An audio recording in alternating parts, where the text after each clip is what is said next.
तो फ्रेंड्स, इस पार्ट की स्टार्टिंग में हम एक आदमी को देखते हैं। हमें एक आदमी के बारे में बताया जाता है कि इसका नाम क्यूजिन है और ये हेमली सेक्ट से है, और उससे हेमली सेक्ट से पहले ये कोई गैर मामूली शख्स नहीं था। उसके बाद हम देखते हैं कि क्यूजिन एक दरख्त के पास छुपकर खड़ा होता है और वो कुछ लोगों की बातें सुन रहा होता है, जिनमें से 2 गार्ड बात कर रहे होते हैं कि ये फिर क्यूजिन का काम है। वो क्या सोचता है कि वो लोगों को मार कर मशहूर हो जाएगा, नहीं बल्कि वो एक सिर फिरा है। तो ये सुनने के बाद हम देखते हैं कि क्यूजिन का मुंह देखने वाला होता है। उसके बाद हमारा सीन कट होता है हेमली सेक्ट की तरफ, और हम हेमली सेक्ट में क्यूजिन को अपने ओल्ड मास्टर के पास देखते हैं। हम देखते हैं कि क्यूजिन उनके पास बैठा होता है, कहता है कि मैं मशहूर होना चाहता हूँ और आप मुझे कोई तरीका बताएं मशहूर होने का। तो ये सुनने के बाद ओल्ड मास्टर कहते हैं कि तुम हमेशा नामालूम मशहूर अफराद को मारते हो, इसलिए तुम मशहूर नहीं हो सकते, लेकिन मेरे पास एक तरीका है तुम्हारे मशहूर होने का।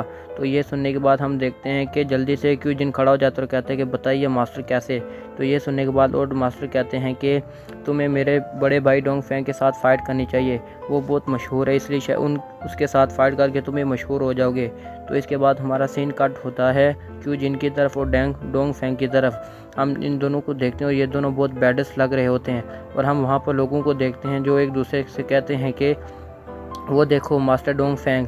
तो एक दूसरा लड़का कहता है कि लेकिन वो दूसरा आदमी कौन है। तो ये सुनने के बाद वो लड़की कहती है मुझे नहीं पता। उसके बाद हम देखते हैं कि मास्टर डोंग फैंग क्यूजन पर अटैक कर देते और कहते हैं कि क्या तुम्हें मेरे भाई ने ये मेरे बारे में तुझे कुछ नहीं बताया कि मैं तुम्हें मार डालूंगा। तो ये सुनने के बाद क्यूजन कहता है कि तुम उसकी फ़िक्र मत करो, तुम मेरे साथ फ़ाइट करो।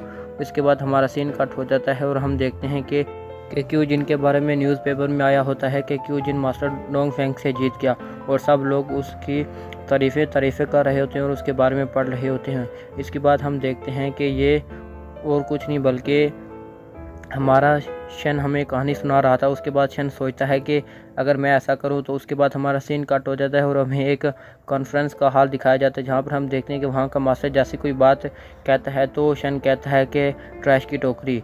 तो जैसे फिर वो कोई बात करने वाला होता है, फिर शन कह देता है ट्रैश की टोकरी। तो इतने में हम देखते हैं उस मास्टर को गुस्सा आ जाता है। वो मास्टर कहता है कि मैं यहाँ पर आया हूँ आप लोगों से बात करने।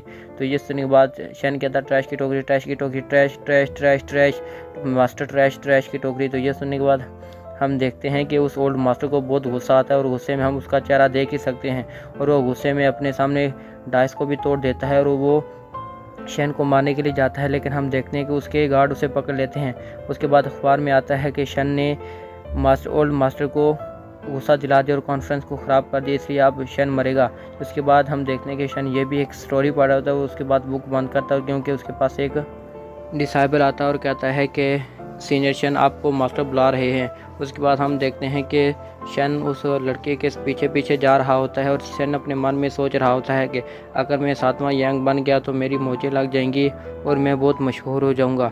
उसके बाद वो सोच रहा होता है कि कैसे लड़कियां मेरे आसपास घूमेंगी और मैं लड़कियों से बातें करूंगा, और जितने भी लोग होंगे सब मुझे बाव करेंगे और मेरे सामने झुकेंगे, और मैं जो भी किसी एक को भी कोई बात कहूँगा, लेकिन मेरी बात मानने के लिए सब लोग दौड़ पड़ेंगे और सब लोग मेरे सामने झुकेंगे भी, और मैं उन्हें मना भी करूँगा। इसके बाद भी वो लोग मुझे अपना गॉड समझेंगे। और ये सोचकर शन बहुत ही खुश हो रहा होता है कि इतने में हम देखते हैं कि वो उसे एक डिसाइबल की आवाज़ आती है जो प्रैक्टिस कर रहा होता है, और वो उस तरफ देखने के बाद रुक जाता है और सोचता है कि ये इतनी रात को क्यों प्रैक्टिस कर रहा है। उसके बाद हम उस डिसाइबल को देखते हैं जो प्रैक्टिस करते हुए जब शन को देखता है तो वो रुक जाता है और शन के पास आकर उसे ग्रेट करता है और कहता है सीनियर शन आप इतनी रात को यहाँ। तो शन उसे पूछता है कि पहले तुम बताओ तुम इतनी रात को यहाँ पर प्रैक्टिस क्यों कर रहे हो।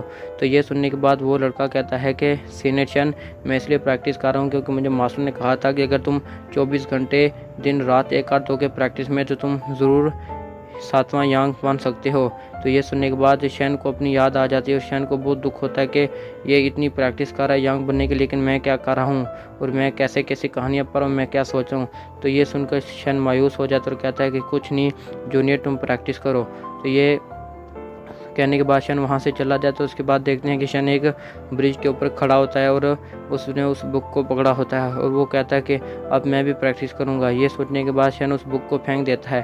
उसके बाद हमारा सीन कट होता है ओल्ड मास्टर की तरफ और हम देखते हैं कि ओल्ड मास्टर शन को एक शॉट देते हैं और कहते हैं कि यह शॉट मुझे मेरे मास्टर ने दी थी लेकिन अब मैं ये तुम्हें दे रहा हूँ। तो उस शॉट को देखने के बाद शन कहता है कि मास्टर मैंने आपसे एक बात करनी है। तो मास्टर कहते हैं बताओ। तो ये कहने के बाद शन कुछ पेंटिंग के पास चला जाता है और कहता है कि जितने भी यांग हैं इन्होंने हार्ड वर्क करके अपनी इज़्ज़त बनाई और ये लोग मुक़द्दस बने, लेकिन मैं तो सिर्फ स्टोरी पढ़कर और ख़ुद को यांग बनाना चाहता हूँ। ना मैंने कोई प्रैक्टिस की और ना मैं कोई प्रैक्टिस करना चाहता हूँ। मैं सिर्फ लोगों के दम पर यांग बनना चाहता हूँ और शॉर्टकट ढूंढ रहा हूँ। तो ये सुनने के बाद ओल्ड मास्टर कहते हैं कि शन, मुझे बहुत खुशी हुई है कि तुम बाकी डिसाबल की तरह नहीं हो, तुम मेरे हिसाब से अच्छे डिसाबल हो। ये कहने के बाद ओल्ड मास्टर से मोटिवेट करते हैं।